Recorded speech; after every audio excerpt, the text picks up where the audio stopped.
యువతను మోసం చేస్తున్న కూటమి ప్రభుత్వం ఏదైతే కనుక యువతకి న్యాయబద్ధంగా దక్కాల్సిన మెడికల్ సీట్లని ప్రైవేటు పరం చేస్తుంది. 17 మెడికల్ కాలేజీలు తెచ్చిన ఘనత మా జగన్మోహన్ రెడ్డిది అయితే కనుక వాటిని మెయింటైన్ చేయలేక ప్రైవేటు పరం చేస్తున్నాడు చంద్రబాబు నాయుడు అంటూ వైసీపీ నాయకులు చేస్తున్న ఆరోపణల్లో వాస్తవం ఎంత ఉందనుకోవాలంటారు? వైసీపీ నాయకులు చేసే అన్నీ దుష్ప్రచారాలు, అందరినీ ప్రజల్ని తప్పుదోవ పట్టించడానికి ఏమైతే చేయాలో అదంతా చేస్తూ ఉంటారు. అసలు మొదటగా జగన్మోహన్ రెడ్డి గారు ఎన్ని మెడికల్ కాలేజీలు తెచ్చారు, వాటికి ఎన్ని ఆమోదాలు ఉన్నాయో ఫస్ట్ ప్రజలు కానీ వైసీపీ ప్రభుత్వం కానీ అన్నీ చేసుకోవాలి. కట్టినంత మాత్రాన దానికి ధృవీకరణ వచ్చినట్టు కాదు. నేను ఒక బిల్డింగ్ కట్టినంత మాత్రాన అది మెడికల్ కాలేజ్ అయినట్టు కాదు. మన కేంద్ర ప్రభుత్వం నుంచి ఇన్ని జిల్లాకి ఇన్ని కాలేజీలు ఉండాలి అని చెప్పేసి ఒక లెక్క ఉంటుంది, ఇంతమంది స్టూడెంట్స్ ఉండాలని ఉంటుంది, అన్నీ ఉంటాయి. దాని పరంగా వచ్చేటప్పటికి మనకి ఎంతవరకు రాగలదు, ఎంతవరకు వచ్చిద్ది అనేదే మనకి ప్రైవేట్ కాలేజెస్ ఆమోదం పొందిన తర్వాత మనం చూసుకోవాలి. అంతేలే కానీ అది ఆమోదం పొందకుండా అది ప్రైవేట్ కాలేజ్ అసలు అదే మెడికల్ కాలేజ్ అవ్వనే అవ్వదు.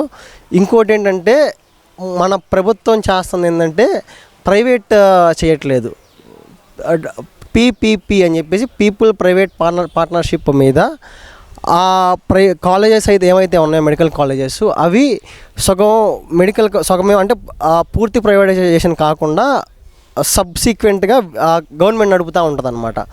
దీనివల్ల ఏమైందంటే ఇప్పుడు ఒక ఎగ్జాంపుల్గా మనం ఏదన్నా ఒక రోడ్డు కానీ ఒకటి ఏదైనా తీసుకుంటున్నప్పుడు దాన్ని మనం ఎలా అయితే కాంట్రాక్టర్స్కి ఇచ్చి దాని క్వాలిటీ చెక్ అని అందులో చేస్తాం. ఈ క్వాలిటీ చెక్ ఇదంతా వచ్చేటప్పటికి ప్రైవేట్ అండర్లో ఉంటుంది, వర్క్ చేసేది మాత్రం ప్రైవేట్ వాళ్ళు చేస్తూ ఉంటారు. దీనివల్ల ఏమవుతుందంటే క్వాలిటీ ఆఫ్ ఎడ్యుకేషన్ పెరిగిద్ది, సీట్ ఎలొకేషన్ అనేది కరెక్ట్గా జరిగిద్ది, మన గవర్నమెంట్ మీద పడే బర్డన్ తగ్గిద్ది. అలాగే ఎవరికైతే ఏమేమి రావాలో అన్నీ చూసుకుంటా గవర్నమెంట్ విధి విధానాలను నడుపుతూ ఉంటుంది. గవర్నమెంట్ కింద జీతాలు ఇచ్చేవి కూడా కొంచెం తగ్గుతూ ఉంటాయి. వీటన్నిటిని దృష్టిలో పెట్టుకొని మన చంద్రబాబు నాయుడు గారు పబ్లిక్ ప్రైవేట్ పార్ట్నర్షిప్ కిందకి కాలేజెస్ తీసుకెళ్ళి దీని దగ్గర నుంచి మన విద్యార్థులకు కానీ ఏదన్నా ఉపాధ్యాయులకు కానీ లబ్ధి చేకూరేలాగా ఆలోచిస్తున్నారు. అది మన జగన్మోహన్ రెడ్డి గారికి కానీ వైసీపీ వాళ్ళకి కానీ అర్థం అవ్వాలి అనుకుంటే ఎలా అర్థం చేసుకుంటాం చెప్పండి. అంటే ఇక్కడ ఇంకో విషయం కూడా ఏంటంటే మాజీ మినిస్టర్ యువజన క్రీడా శాఖ మంత్రి అయినటువంటి ఆర్కే రోజా గారు కూడా మాట్లాడుతున్నారు. ఈ మధ్యకాలంలో మనం గమనించాం. ఆ మంటుంది ఏంటంటే విద్యను ప్రైవేటు పరం చేస్తున్నాడు, వైద్య విద్యని కార్పొరేటర్ చేతుల్లో పెడుతున్నారు, పేద ప్రజలకు అందకుండా చేస్తున్నాడు అనేది ఏదైతే మాజీ మంత్రి ఆర్కే రోజా గారు చేస్తున్న వ్యాఖ్యలు. మరి వైద్య విద్యని కార్పొరేట్ పరంగా చేస్తున్నారు అని రోజా గారు ఆ మాట అనే ముందు ఫస్ట్ ఆమె తెలుసుకుంటే బాగుంటుంది. ఇంతకు ముందు దాకా ఎన్ని కాలేజెస్ వీళ్ళ ప్రభుత్వంలో కానీ గత కాంగ్రెస్ ప్రభుత్వంలో వైఎస్ రాజశేఖర రెడ్డి గారు సీఎంగా ఉన్నప్పుడు ఎన్ని కళాశాలలు కట్టి ఎన్ని కళాశాలలు గవర్నమెంట్ కళాశాలలుగా తెచ్చి ఎంతమందికి గవర్నమెంట్ సీట్లు ఇచ్చారో తెలుసు, ఒకసారి ఆలోచించి మాట్లాడితే బాగుంటుంది.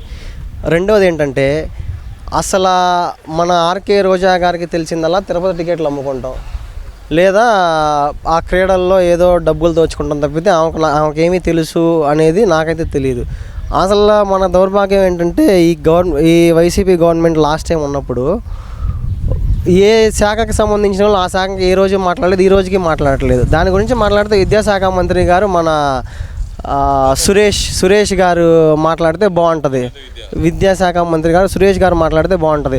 క్రీడాశాఖ మంత్రి గురించి అసలుకి క్రీడాశాఖ మంత్రి గారు నిర్వహించిన వాళ్ళు అసలుకి విద్య గురించి మాట్లాడడం అసలు ఏది చేస్తారో వాళ్ళకే తెలియదు. కాబట్టి పైనుంచి ఆర్డర్స్ వచ్చి ఉంటాయి పాపం రోజా గారికి, పైనుంచి అమ్మ నువ్వు ఇది మాట్లాడమ్మా అని వచ్చి ఉంటుంది. ఇంకేం మాట్లాడటం తప్పితే ఆమెకి నిజాలు నిర్ధారణలు ఏం చేసుకోకుండా మాట్లాడుతూ ఉంటే ఆమెకే మంచిది కాదు. ఇప్పటికీ ఆమె చాలా బ్యాడ్ అయిపోయింది.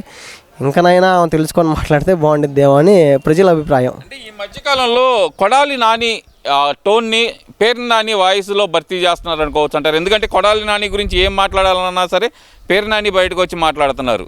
అది కొడాలి నాని రీప్లేస్ చేయడానికి పేరు నాని చూస్తున్నాడు అనుకోవాలంటారా? ఆ పార్టీలో ఒకళ్ళని రీప్లేస్ చేసుకునే వాళ్ళు ఎవరు ఉంటారండి? ఒకరికి మించిన వాళ్ళు ఒకళ్ళే ఉంటారు ఎక్కడ ఏదైనా సరే. ఇప్పుడు ఎట్లాగంటే ఇప్పుడు బూతులు తిట్టేది కొడాలి నాని అయితే వాటిని సపోర్ట్ చేసేది పేర్ని నాని, తర్వాత ఎగరేస్తాం అనేది రోజా, ఆత్మలతో మాట్లాడే జగన్మోహన్ రెడ్డి గారు, విగ్రహాలతో మాట్లాడే జగన్మోహన్ రెడ్డి గారు. విగ్రహాలు గోళైంది, నాకు అర్థం కావట్లేదు. మొన్నటి నుంచి ఆ వీడియో ఒకటి వైరల్ అవుతుంది, ఏంటి విగ్రహాలతో మాట్లాడటం అంటే? జగన్మోహన్ రెడ్డి గారు బేసిక్గా ఏంటంటే ఆయన చిన్నప్పటి నుంచే ఒక దైవాంశ సంభూతుడు అనమాట పుట్టకతోనే.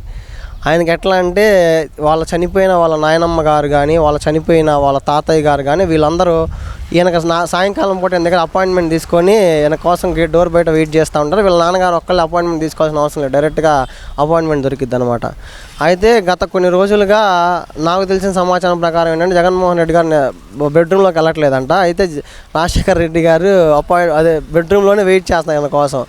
ఇంకా అందుకని అక్కడ ఈయనకి అపాయింట్మెంట్ ఈయన లోపలికి వెళ్ళక ఇది అయిపోయి ఇంకా ఆయన మాట్లాడటం కుదరట్లేదు అనుకుంటా. ఇంకా మొన్న ఒక విగ్రహం దగ్గరికి వచ్చి బాగున్నావా నాన్న అని అడుగుతున్నాడు. మరి ఆయన సిల్లీగా లేదు అసలుకి అలా అడగటం.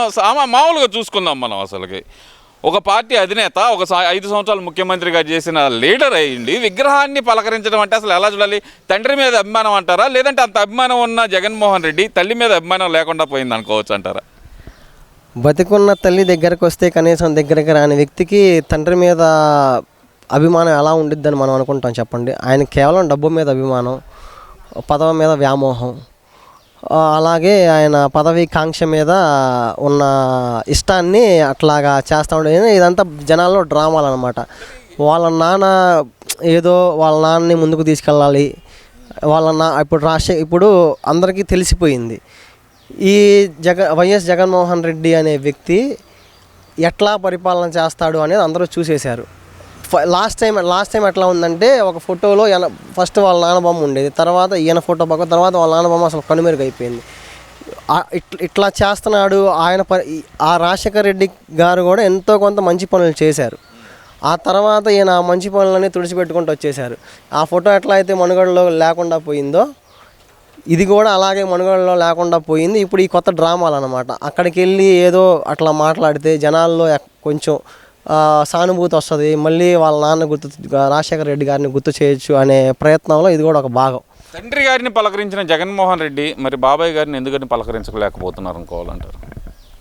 దీనికి ఒక పెద్ద కాన్స్పిరసీ థియరీ ఉందండి. ఇప్పుడు తండ్రి గారంటే ఎలా చనిపోయారో మనందరికీ తెలుసు. అది ఆయనకి అక్కడ దాకా రాతుంది అనుకోవాలి, చనిపోయారు. బాబాయ్ గారిని చంపింది స్వయాన తమ్ముడు అవినాష్ అని చెప్పి అందరూ అనుకుంటున్నారు, మనం వింటున్నాం. టీవీల్లో ఇవన్నీ వస్తున్నాయి, అంతవరకు నిజమో అబద్ధమో మనకు తెలియదు. అది ఒకవేళ నిజమై ఉంటే బాబాయ్ బొమ్మ దగ్గరికి వెళ్ళి అడిగితే ఆత్మ వెనక అపాయింట్మెంట్ లాగా ఇంట్లోకి ఎక్కడొచ్చిద్దో ఈయన మీద కూర్చునిద్దో అని కొంచెం ఇదో విద్యలే తప్పితే బాబాయ్ని పలకరించడానికి భయం వేసి కాదు. భయం అంటే నేనే చేశాను, మా వాళ్ళే చేశారు కదా, నా తమ్ముడే చేశారు అందరూ అంటున్నారు కదా, అందుకని చెప్పేసి మళ్ళీ ఆ ఆత్మతో నేను ఎక్కడ డిబేట్లో కూర్చుంటాను, నేనేది అయ్యిద్ది అనేది భయం తప్పితే ఏమీ లేదు. వాళ్ళ తండ్రి గారిది ఏదంటే ఆత్మతో మాట్లాడడం అనేది మనకు ఎంతవరకు వాస్తవం అవాస్తవం ఇది పక్కన పెడితే, ఇప్పుడు విగ్రహాల దగ్గరికి వచ్చాడు కాబట్టి కొంచెం జగన్మోహన్ రెడ్డి గారిని కొంచెం ఏదన్నా మంచి హాస్పిటల్లో మన వాళ్ళకి చూపిస్తే కొంచెం బాగుండిద్దేమో అని అందరి అభిప్రాయం. సరే, చివరిగా ఒక ప్రశ్న. ఇంత జరుగుతుంటే ఓ పక్కన ఇదంతా ఒక ఎత్తు అయితే కనుక, పేరు నాని అయితే కనుక ఒక డైలాగ్ కొట్టారు, జూనియర్ ఎన్టీఆర్ వచ్చినా సరే కొడాలి నాని కొన ఊపిరి వరకు, అంటే చివరి ఊపిరి ఉన్నంత వరకు జగన్మోహన్ రెడ్డి దగ్గరే ఉంటాడు అనేది పేరు నాని ఇచ్చిన ఆన్సర్. అది ఈ లింక్ ఏంటంటారు అసలుకి? ఇది ఒక ఇది ఉండిద్దండి, ఏదో చేసేది ఒకడో ఏదో రొప్పేది ఒకడో ఇంతకుముందు ఒక సామెత ఉంది, గుర్తుందా? ఇట్లాగే ఇప్పుడు ఆయన ఏదో ఆ కొడాలని ఏదో భయపడిపోయి భయప్రాంతాలకు గురి ఇంట్లో నుంచి కూడా రాకుండా కూర్చుంటుంటే, ఈ పేరు నాని బయటకు వచ్చి మాట్లాడితే కొడాల నాని గురించి ఏదో కొడాల నాని ఇంట్లో మొన్న ఎవరితో అంటాడంట, ఈడేంద్రా బాబు వచ్చి ఆడి గురించి ఆడు మాట్లాడుకోకుండా నన్ను మాట్లాడి ఇరికిస్తాడు, వీడికి అసలు పని మాట లేనట్టుంది, ఫోన్ చేస్తుంటే పేరు నాని ఫోన్ కట్ చేసేసాడంట. ఫోన్ కట్ చేస్తే తర్వాత వాళ్ళ భార్య ఫోన్ నుంచి ఫోన్ చేశాడంట. ఫోన్ చేయగానే అన్న ఏందన్నా ఇదంటే నీ బాధ్యత నేను తీసుకుంటానంటే నా బదులు నువ్వు జైల్లోకి వెళ్ళాడంట కొడాల నాని. అంటే ఇంకా ఆ రోజు నుంచి మాట్లాడడం తగ్గించాడు, మళ్ళీ ముందుకు వస్తున్నాడు. ఒకసారి కొంచెం మీరు మాట్లాడుకొని సెటిల్ చేసుకుంటే బాగుండిద్ది, దేని గురించి ఏం మాట్లాడాలో. ఆయన గురించి మాట్లాడినప్పుడు ఆయన వచ్చి మాట్లాడితే బాగుండిద్ది, మీ గురించి మాట్లాడినప్పుడు మీరు వచ్చి మాట్లాడితే బాగుండిద్ది.